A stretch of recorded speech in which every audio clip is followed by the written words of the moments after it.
el de Australia y Nueva Zelanda. Llegan a Astorga, el de Australia y Nueva Zelanda. Van para Santiago, por el camino de Santiago, va el de Australia.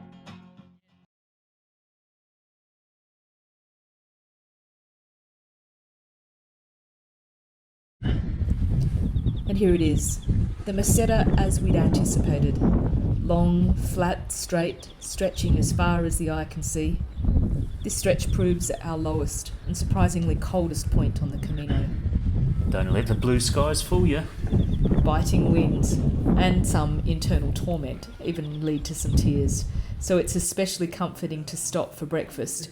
This inviting albergue surrounded by animals and Camino friends. And there's Alfie! Camino feels like an airport arrivals lounge sometimes. When we run into someone we haven't seen for a day or two, we find ourselves embracing and celebrating our reunion. Emotions are intensified, but the bonds we build are rapid and real.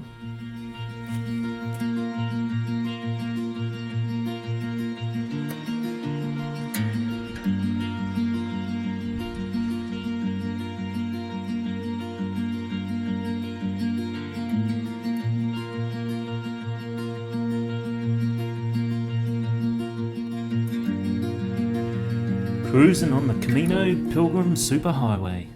Long straight 17-kilometre stretch with no towns shows us just how many people we're walking with now.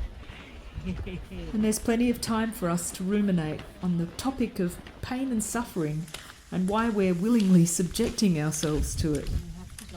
Pilgrims of old, and maybe a few current ones, probably view it as an essential aspect, their pain penance.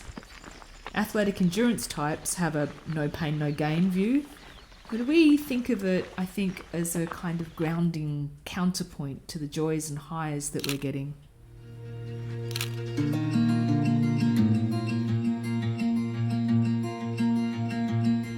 We stop here for my first blister surgery with a sterile scalpel and betadine. KATH'S blisters are already a few days old, but we've managed and we walk on.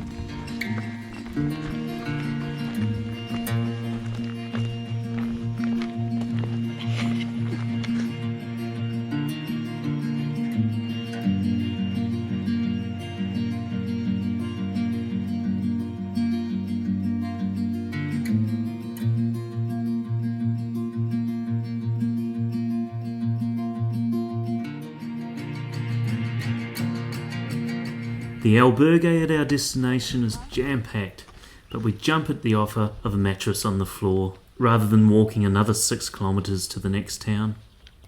And a fun slumber party with our friend Keiko turns out better than a noisy night in a 10-person dorm anyway.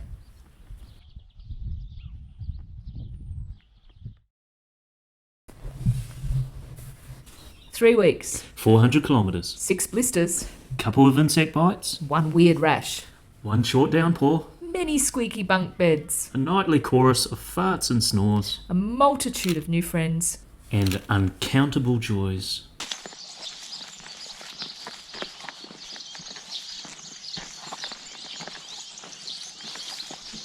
We're around halfway now, and this is the longest time in our lives that we haven't used transport other than our feet.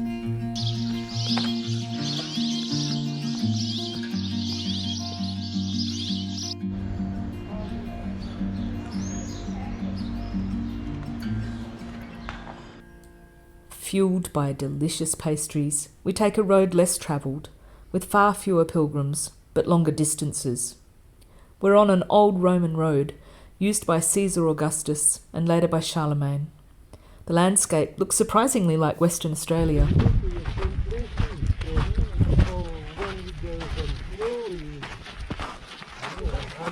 In a tiny town, we are 2 of only 6 in our donativo, and our volunteer hosts give us wine and snacks before we all venture out.